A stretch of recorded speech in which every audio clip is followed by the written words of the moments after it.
Hello Frizzle Forum. This is our game. The 9 books I've read recently I have put in this mug, and I'm going to be pulling these out in 3 rounds of 3.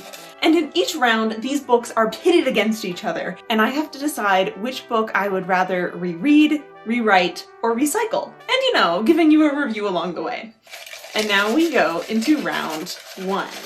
Divine Rivals, the Umbral Storm, looking good so far, what I liked, what I didn't like, and Tyranny of Faith. Coincidentally, I pulled out the 3 books that took me the longest to read. Like, I was going through these babies for like at least a week. Some of them more like 2, and 2 of them, it took me that long because I really didn't like the book and I wasn't motivated to pick it up. And one of them, it took me that long because the book was emotionally overwhelming and I couldn't handle it some days. So we're definitely rereading the only book I liked, which is Divine Rivals.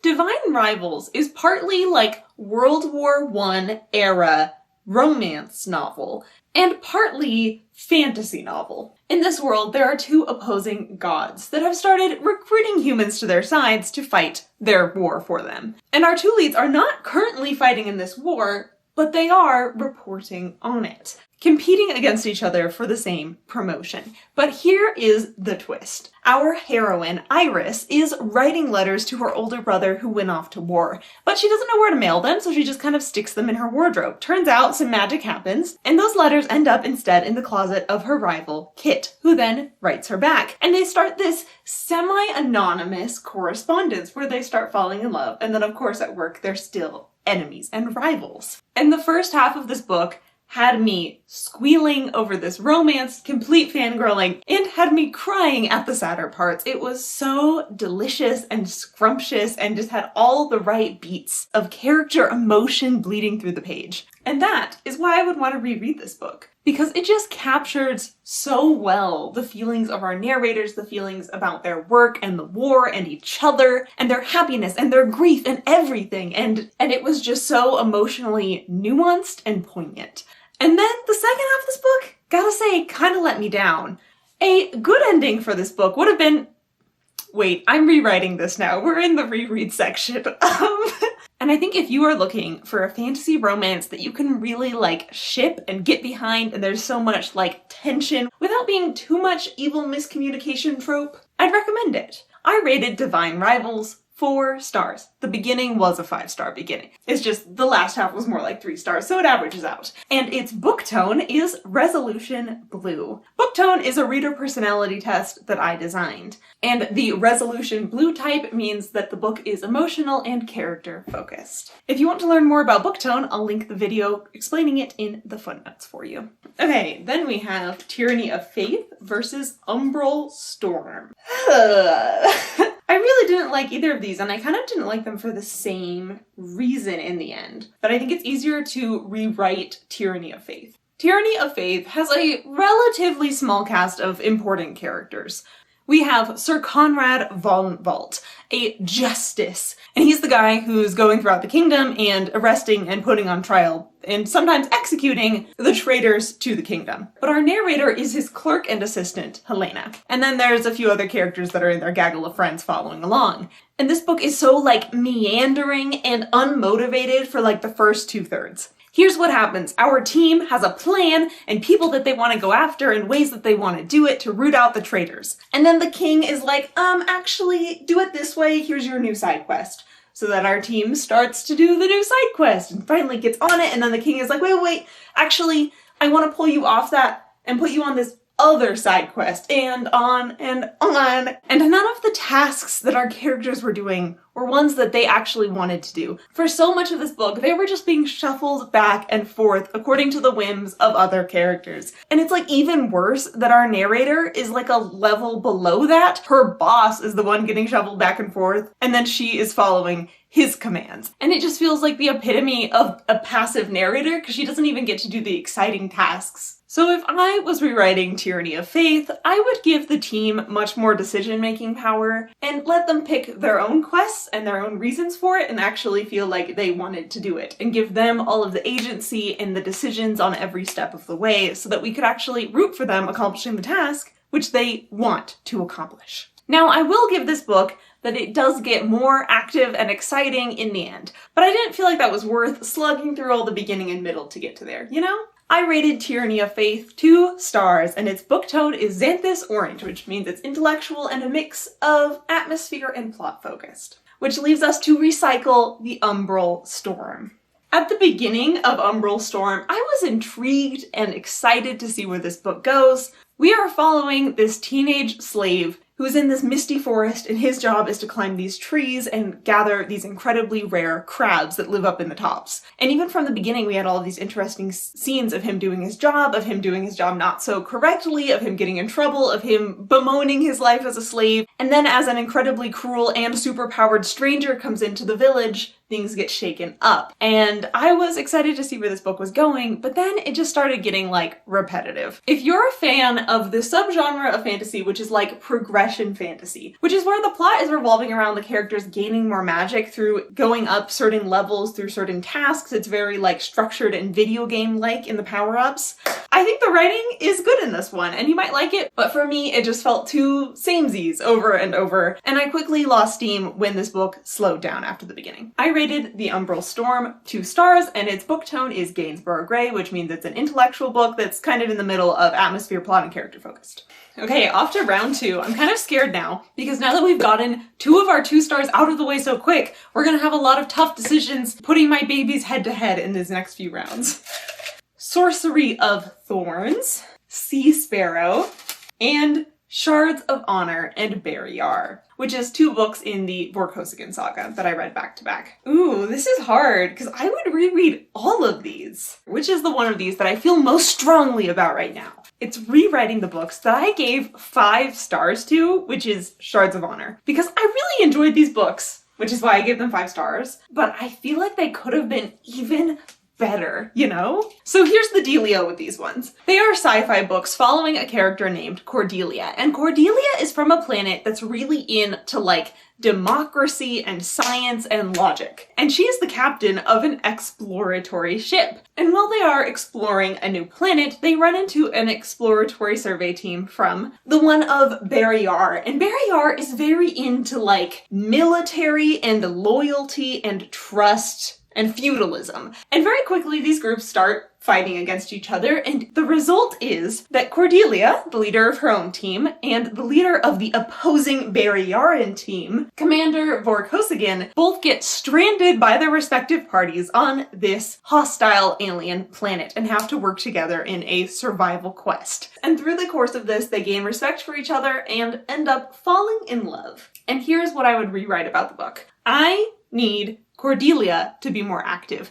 She's not the most passive character. She is a strong woman who knows her own mind and is doing things, but sometimes the things that she decides to do is blend into the background and not make trouble for like 100 pages. And that's just not my favorite type of protagonist. I'm not reading tales of romantic heroism just so I can read about a character sitting around and waiting to be rescued, or waiting for her time to shine, or waiting for someone else to solve the problem. I want her to solve the problem, and eventually she often does, but like there's too much of this book where she isn't. And if you want to hear me breaking down these books more and in more spoilers, I have a review video for them and I'll link them in the footnotes. And their book tone is uranium blue, which means that they are intellectual and character focused books. Okay, then we have Sorcery of Thorns versus Seasparrow, 2 books I both gave 3 stars. And I think I would rather reread Sorcery of Thorns. Sorcery of Thorns is a gaslamp fantasy YA novel. We follow Elizabeth, who has been raised in a magical library. She loves the magical books, she loves her job, and then one day some people die in the library and she is accused of the murders. And then from there, she gets involved in the investigation, trying to find out who is the one who created all of these deaths in the libraries and trying to help solve this problem. And along the way, her and the warlock she's working with have a nice budding romance. The plot of this book gives me strong Howl's Moving Castle vibes because it's like sheltered, kind, brave girl has to leave the home she loves under tragic circumstances and then is brought into the household and orbit of a sometimes prickly wizard that has a not always stable pact with a demon who is very charismatic and fun. But past that premise, it's all its own story. And I liked every part of this book, but I didn't necessarily love every part of this book. It didn't grab at my heart start or have me thinking about it weeks later, but it is a book that I would wholeheartedly recommend if you're interested in. It might be your favorite book, even though it wasn't mine. I rated Sorcery of Thorns 3 stars, and its book tone is anchor gray, which means emotional and a mix of atmosphere, character, and plot focused. Which means finally, I will be recycling Seasparrow. Seasparrow, I think, is one of the most delicately written books I have ever read. This is the 4th book of the Graceling series, and we are following the character of 𝐂𝐿𝐿e. She has been a minor character in the previous books, and now this is her book. We are entirely in her perspective. And the thing about 𝐂𝐿𝐿e is that she has been through some abusive situations in her life. Most of that is extreme neglect. Due to some magical curse things, her mother couldn't remember her for most of her life, and so she has grown up isolated and hidden and without much love or care. And because of this, 𝐂𝐿𝐿e has developed into a person who does care for people, who does love people. However, whenever she is in a situation that makes her uncomfortable, she lashes out by being rude to people. And this includes when people are being nice to her, because she doesn't always know how to handle that. So this is like a book of her being rude to people and sometimes acknowledging it and apologizing and trying to do better and slowly working through this trauma. And it is so slow-paced and delicately written and careful about 𝐂𝐿𝐿e's feelings and her thoughts and her characterization all the way through. I think if you're a person who can relate to 𝐂𝐿𝐿e's trauma and experiences and the way that she feels, this book could be so your thing. It's done with such love. This character journey of 𝐂𝐿𝐿e working through some of her feelings and learning how to let people in a little better, it's honestly a masterpiece. For me, it didn't really click, but I admire this book so much. Do I ever want to reread it? No. But I fully acknowledge that it's superb. I rated Seasparrow 3 stars, and its book tone is Resolution Blue. Okay, before we get into round 3, this is where I usually give my dishonorable mention section. Alas, we don't have any dishonorable mentions of this video. Now, you might be thinking that this is a reason for celebration. This means that I didn't read any terrible books. You would be wrong. I was actually just too stubborn about reading through books that I really wasn't enjoying and just persevering, thinking that they would get better, and they never did. And one of my goals for this year is to give up on books faster and more often so I don't waste my time reading books that I don't want to read. So not having a dishonorable mention section is a little bit of a failure of that goal for me. But hopefully I'll do better next time. So for round 3, we have Quantum Radio, Neverwhere, and the Imperial Radch trilogy. Ooh, the thing is, I've got a good idea of how to rewrite all of these, but I feel like we have to recycle the book that I wish that I hadn't finished, which is Neverwhere. So I read Neverwhere as part of a vlog project where I picked 3 authors that I'd hated before and decided to read one more book from all of them to see if I really hated the authors. I disliked most of this book, and somehow I finished it, and afterwards it's just like, why? And I'm so disappointed with myself for doing that, but at least it made good content, I guess. Neverwhere is the story of a boring average Joe named, I can't even remember what his name is. Oh, Richard. So Richard, he's boring. He has a job that is okay. He has a girlfriend that he hates. And then one day he stumbles upon this dying girl in the street and decides to rescue her. And through associating with this magical girl, he gets kind of cursed so that no one in the normal world can remember him, and so he has to instead join the Society of London Below, with the people that live in the sewers and the underground tunnels and the magical spaces in between normal London. And from there, he stumbles from place to place, trying to get his curse lifted and get back to the regular world, but it's mostly the other people doing the work and him just standing around being dumb. The problem for me with this book is the same problem I've had with so many books that I've reviewed in this video, which is just main characters aren't really making decisions. They're just going with the flow, with whatever the plot of the book throws at them. And I want to be able to root for these characters, not just watch terrible things happen to them over and over, you know? I think the only point that Neverwhere gets in its favor is that it's better than its miniseries. I gave Neverwhere 2 stars, and its book tone is unmellow yellow, which means it's emotional and atmosphere focused. And now we have the Imperial Radch trilogy, the first one being Ancillary Justice, and Quantum Radio. I gave Quantum Radio 4 stars, Imperial Radch 3.3 stars on average, and I think I would rather reread the Imperial Radch trilogy than Quantum Radio. So the Imperial Radch trilogy is difficult to pitch, but here I go. It's a sci-fi series. Our main character here has an interesting past. She started life as an AI for a battleship, and then she was given a bunch of people to insert her brain into and take over. So now she has all of these people flesh puppets that she controls as the AI. And then the entire ship is destroyed, and there is one surviving flesh puppet person, which they call ancillaries, left. And this is our protagonist. So she has the mind of an AI ship that was destroyed, but the body of a regular person. And that is where our book starts. And through a series of flashbacks, we get the events leading up to and what caused the ship and all the other ancillaries to be destroyed. And throughout the book, our protagonist is on a quest to get revenge against the person who blew her up. And these books are very slow and thoughtful. They're playing with a lot of interesting themes, especially around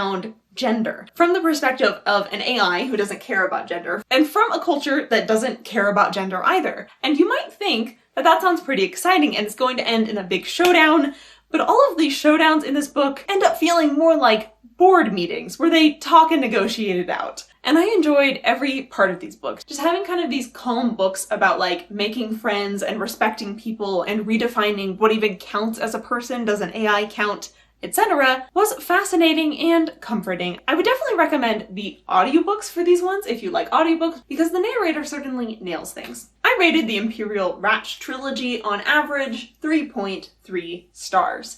And its book tone is Celadon Green, which means it's intellectual and a mix of atmosphere, character focus. And in this instance, the atmosphere focus is mostly due to the strong themes and discussions surrounding all of the topics I said earlier. Oh, and also imperialism. There's a lot of discussion about that. And moving on to quantum radio. The book opens with a man named Tyson who is a physicist, and he has just made this interesting quantum discovery. People start trying to kill him, and he gets wrapped up in this very sci-fi plot that has flavors of time travel and teleportation and alternate universes and intelligent aliens reaching out and all of the above. And I definitely enjoyed this book thoroughly. I enjoyed the first half more than the second half because there's quite a shift in scope of the book that happens about midway through, and I didn't get quite invested in the second half plot as much as the first. Because at the very end of this book, it is very clearly set up for a sequel. Like, okay, now that we finally got into this point at the end of the book,